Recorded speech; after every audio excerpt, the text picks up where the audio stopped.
Bismillahirrahmanirrahim. Assalamualaikum warahmatullahi wabarakatuh. Bismillah, alhamdulillah, assalatu wassalamu ala rasulillah, amma ba'd. A'udzu billahi minasyaitonir rajim. Bismillahirrahmanirrahim. Wasari'u ila magfiratin min rabbikum wa jannatin 'arduhas samawati wal ard wa'iddat lil muttaqin.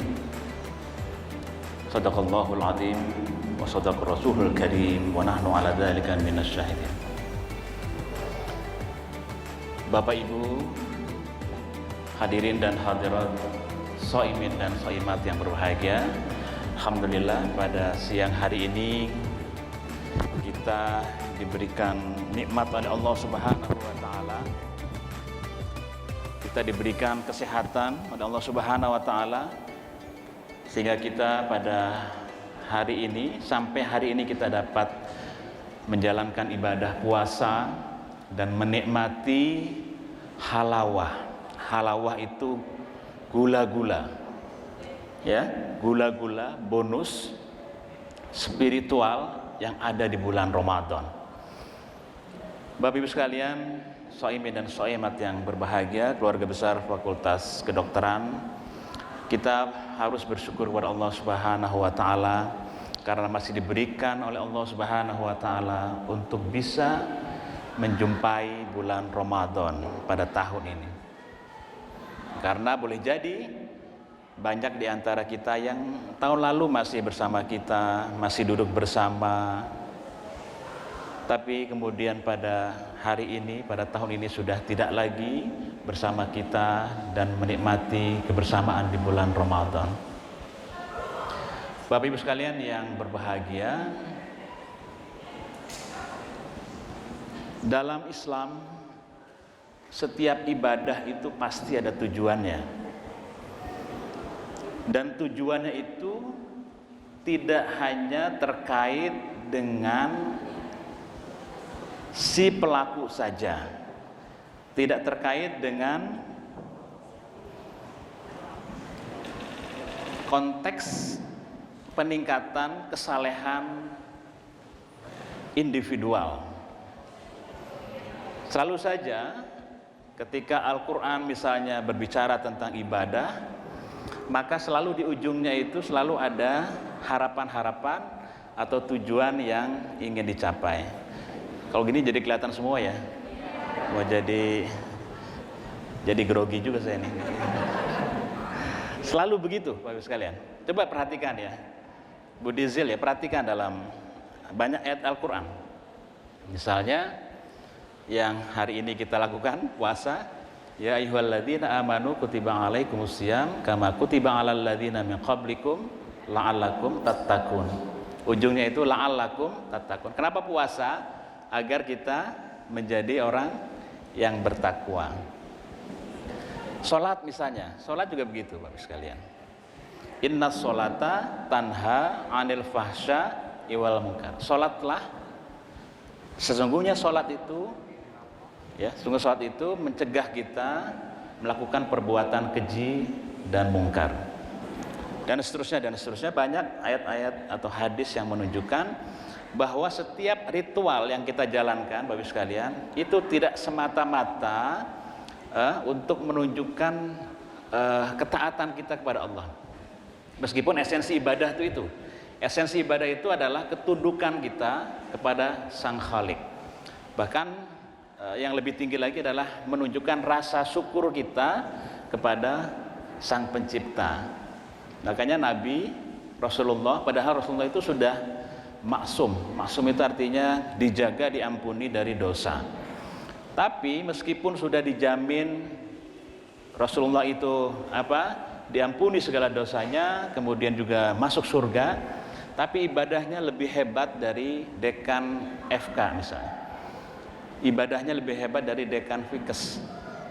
Rasulullah ya, lebih hebat dari kita semua, lebih hebat dari para ulama. Padahal beliau itu sudah dijamin masuk surga dan juga diampuni dosa-dosanya. Nah, itu menunjukkan bahwa, kata Rasulullah, bahwa ini menunjukkan bahwa saya sangat bersyukur kepada Allah. Dengan apa caranya?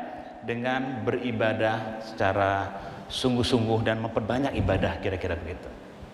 Jadi yang paling tinggi itu memang ibadah itu tidak hanya untuk ketundukan juga, tapi juga sebagai bukti rasa syukur kita kepada Allah. Bayangkan, ya, kalau kita sudah beribadah, sudah sholat, puasa dan seterusnya, ingin menunjukkan bahwa kita bersyukur kepada Allah, telah diberikan banyak aneka nikmat yang diberikan kepada Allah, itu adalah tingkatan yang paling hebat, ya. Karena seperti yang kita tahu, wa in ta'uddu ni'matallahi la tuhsuha. Kalau kita menghitung-hitung nikmat Allah, ya, mulai dari bangun sampai tidur lagi, bangun tidur sampai tidur lagi, itu tidak akan bisa kita hitung, ya, tidak akan pernah kita hitung. Meskipun kata Al-Quran, meskipun Bapak Ibu menggunakan tinta untuk menulis nikmat-nikmat Allah itu dari air laut itu dijadikan tinta sampai saat itu bahasa Sunda, ya, sampai kering air laut, itu tidak akan selesai mencatat betapa banyaknya nikmat-nikmat yang Allah berikan kepada kita. Bapak Ibu sekalian, jadi di antara tujuan puasa itu adalah agar kita menjadi orang yang bertakwa. Dan salah satu ciri khas ibadah puasa itu, Bapak Ibu sekalian, ciri khas ibadah puasa itu adalah ibadah yang sirri, ibadah yang privasi, ya. Puasa itu adalah ibadah yang privasi. Makanya Allah mengatakan bahwa puasa itu adalah untukku dan aku yang akan langsung membalasnya. Untukku, maksud hadis ini adalah bahwa ini adalah ibadah yang hanya melibatkan saya dan, kata Allah dan hambanya. Jadi kalau misalnya Bapak Ibu diam-diam misalnya tidak berpuasa atau ngemil permen saja, tidak ada yang tahu kan, kecuali Allah Subhanahu wa taala. Ibadah sirri. Makanya dalam ibadah puasa itu memang dimaksudkan untuk melatih integritas kita. Ya, puasa itu melahirkan sosok-sosok yang berintegritas. Makanya pengertian takwa yang kita pahami selama ini, takwa itu secara literal berarti takut. Orang yang bertakwa itu pasti takut melakukan dosa dan seterusnya. Tapi oleh Buya Hamka, takwa itu tidak hanya sekedar takut. Kalau orang takut, Bapak Ibu, ya, bedanya orang takut sama malu aja misalnya. Kalau orang takut itu diantar, itu dia nggak hilang takutnya. Ya, Pak Herman ya. Kalau misalnya takut ketemu dengan wakil rektor 1 misalnya, nah itu kalau diantar sama 5 orang nggak takut, Bu Zil ya, nggak jadi takut karena banyak backingnya. Tapi kalau malu, nah misalnya, itu susah, ya, susah ditutupi. Nah, takwa yang dimaksud dalam pengertian yang lebih esensi oleh Buya Hamka itu adalah yang disebut sebagai kesadaran adanya dalam dirinya itu adalah kesadaran ketuhanan atau omnipresent atau kesadaran robbaniyah.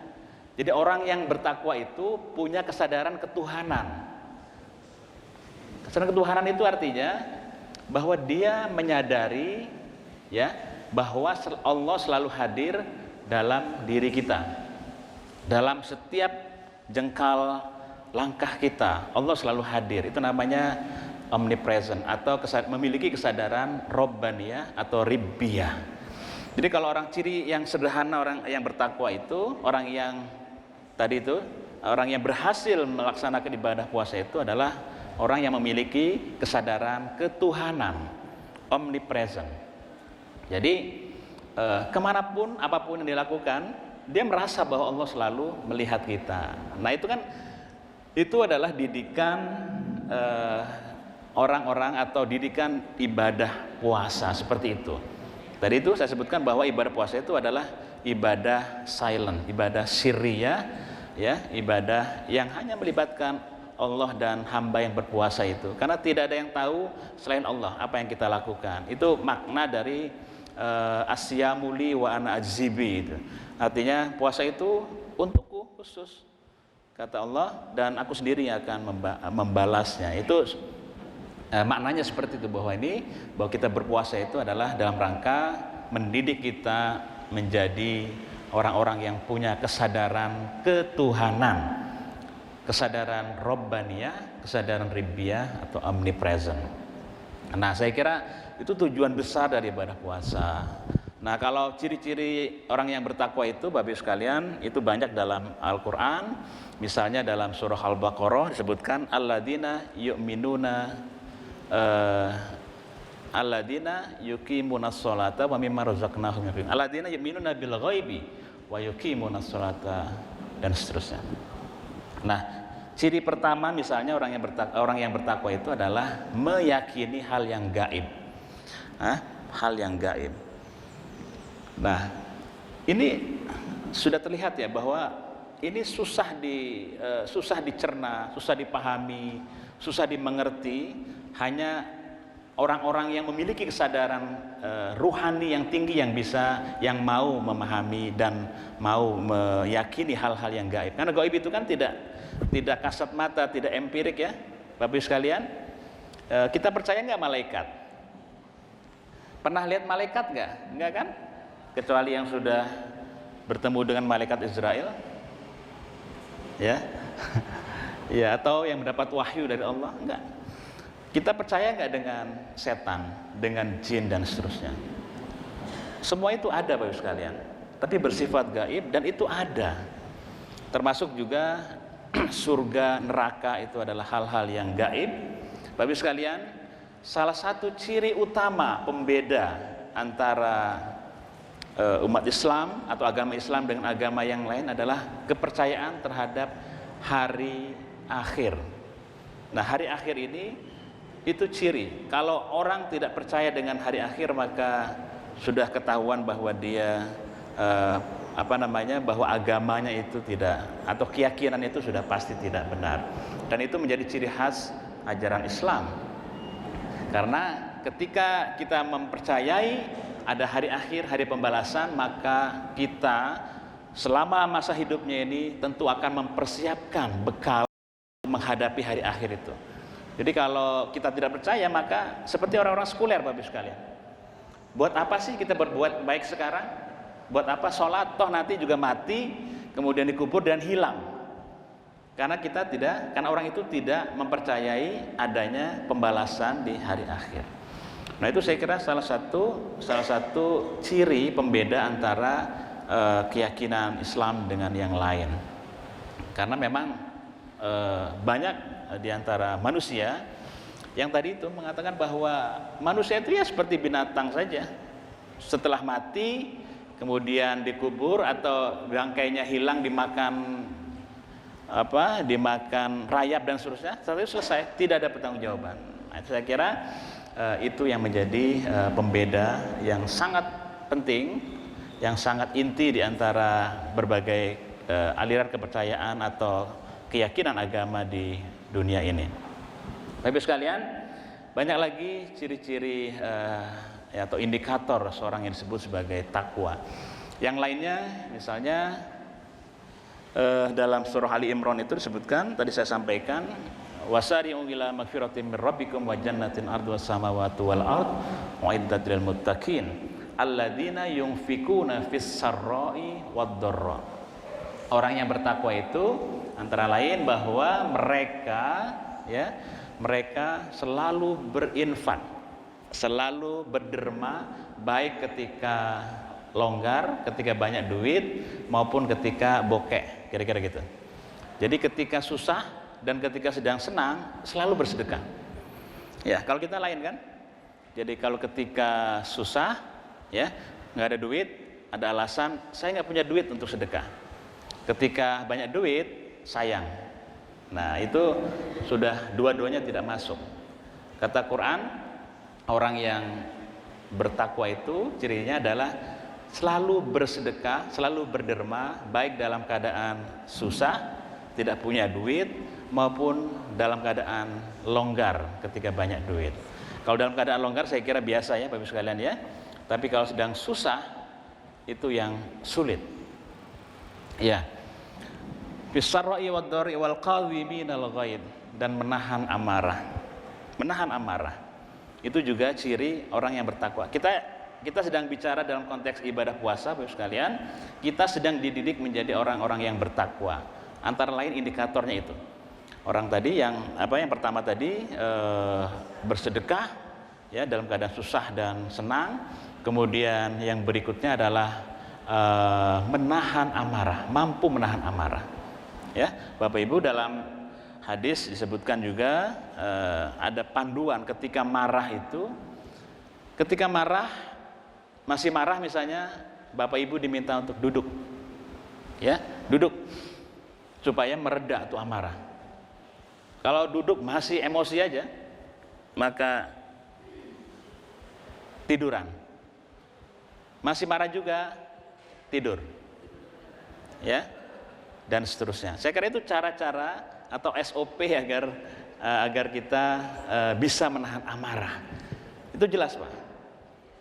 Saya mengutip pendapat seorang pakar pendidikan bahwa orang yang marah itu adalah orang yang paling bodoh.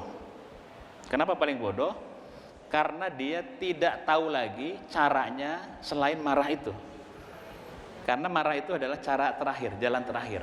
Nah, ketika orang itu sudah tidak bisa menahan amarah, ya, dan kemudian meluapkan kemarahannya, maka dia dianggap sebagai orang yang bodoh.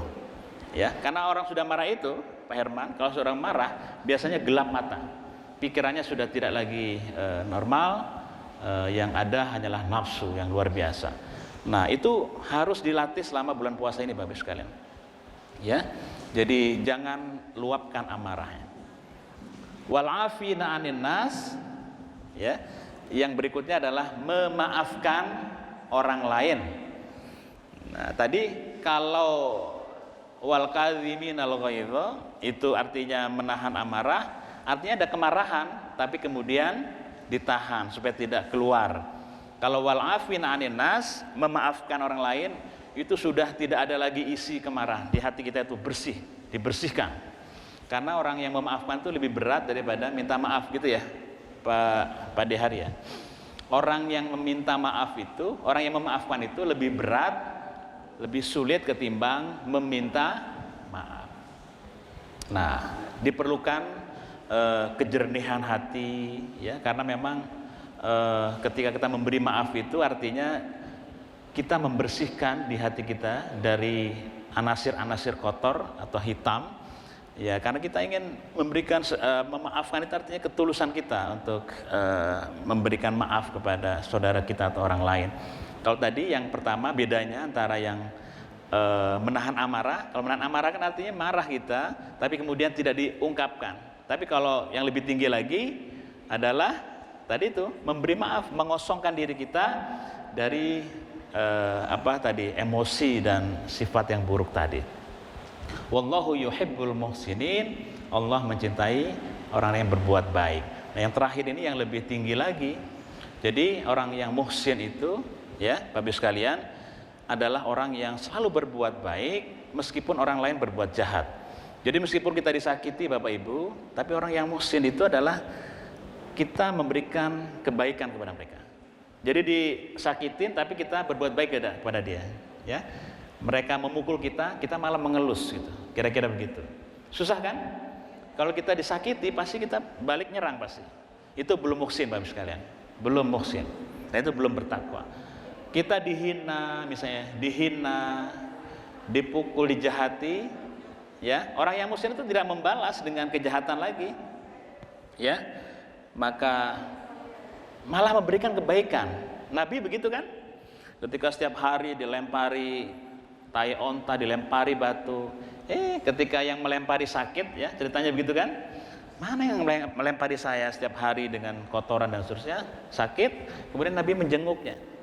Nah, itu namanya sifat atau sikap muhsin. Jadi membalas keburukan dengan kebaikan. Ini paling susah, Bu Afa. Susah betul. Kalau kita kan kalau dijelekin atau itu maunya kan kita ngelempar aja kan, atau maunya berantem aja gitu. Nah, balas, betul Bu Disil. Maunya kita balas saja. itu belum masuk muksin, muzil belum lulus. Ya. Nah, jadi dibalasnya pakai makanan. Nabi begitu kan, ketika dilempari kotoran, dilempari batu, tapi dibalas dengan mengirim makanan. Wah, itu sudah tingkat tinggi, Pak De. Ya, ini kelasnya dekan. Enggak. Ini enggak ada hubungannya dengan jabatan ya, Bapak sekalian ya. Ya, semua bisa. Bahkan saya tidak menjamin apakah dekan FK seperti ini, nggak bisa menjamin, termasuk saya sendiri. Tapi saya berusaha untuk itu. Ketika orang menyakiti saya misalnya, menjelek-jelekan, memfitnah, nggak usah marah, Bapak sekalian. Berusaha tidak perlu marah, tidak perlu membalas. Wah, emang Bu Eva memang begitu. Wah, gitu. Jangan, nggak usah. Diam aja. Diam saja, kalau perlu besok kita traktir ke mana gitu, ke rumah makan Situ Gintung misalnya gitu. Nanti besok Bu Eva pasti insaf. Pasti insaf. Yang kemarin nggak suka sama saya karena saya baikin, nah itu bahasa sederhananya, biar dia nyerang kita, menjelek-jelekan. Kalau kita baikin malah malu. Sebenarnya itu rumusnya. Dan itu semua yang diharapkan dari ibadah puasa kita, Bapak sekalian. Jadi tidak ada satupun ibadah dalam Islam itu, Bapak sekalian, ini perlu dicatat. Tidak ada satupun dalam ibadah dalam Islam yang itu tidak bermanfaat, tidak memiliki kebaikan untuk sang pelakunya. Semuanya pasti untuk kebaikan sang pelaku. Dan yang lebih luas lagi, supaya terjadi kerukunan, kemakmuran, ya, kedamaian di muka bumi ini. Coba, ada nggak ibadah yang membina, yang mendidik kita untuk menjadi tadi itu, menjadi pemarah, pembunuh gitu. Jadi setelah melakukan ibadah ini kemudian jadi pembunuh yang sadis, kan nggak ada. Pasti semuanya ingin supaya pelakunya menjadi orang baik, saling menyayangi dan seterusnya. Banyak ayat-ayat Quran, hadis yang menyebutkan, misalnya irhamu man fil ardi yarhamkum man fis sama, misalnya itu, sayangilah semua yang ada di bumi, semua ya, manusia, binatang, pohon-pohonan, disayangi semua. Yarhamkum man fis sama, maka Allah yang ada di langit itu pasti akan menyayangi Anda. Gitu ya Bu Dizil ya, Pak Hari ya. Jadi kalau Pak Dekan menyayangi semua mahasiswa, menyayangi semua karyawannya, ya, menyayangi itu menyayangi biasa ya, jangan yang lain-lain ya. Menyayangi, mendidik, mengayomi gitu kira-kira ya. Nah, itu pasti Allah akan membantu Pak Dehari, Pak Dezil, Ibu Dezil diberikan kemudahan, ya kan? Karena Allah sayang. Tapi kalau Pak D, Bu D misalnya tidak sayang kepada mahasiswa, kepada karyawan, maka Allah juga tidak sayang. Itu udah janji Allah ya, jadi bukan kata saya. Jadi itu secara teori ilmiah pun itu nyambung sebenarnya.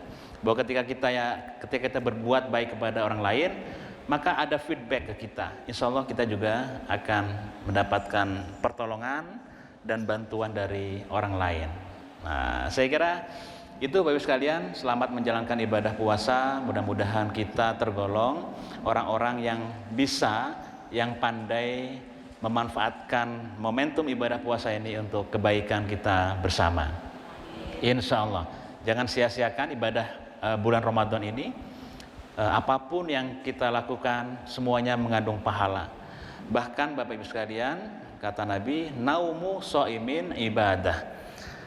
Itu tidurnya orang yang berpuasa juga bernilai ibadah. Makanya ketika ada yang sini yang tidur, jangan dibangunkan karena dia sedang ibadah. Itu tadi Bu Dezil tadi tidur gitu, jangan dibangunkan karena beliau sedang beribadah. Ya, jadi seperti itu ya, Bapak sekalian. Jadi manfaatkan, semuanya berlipat ganda. Salat sunnah itu bernilai seperti salat wajib, ya, apalagi salat wajib. Semuanya berlipat ganda. Termasuk semua perbuatan yang baik juga dilipat gandakan.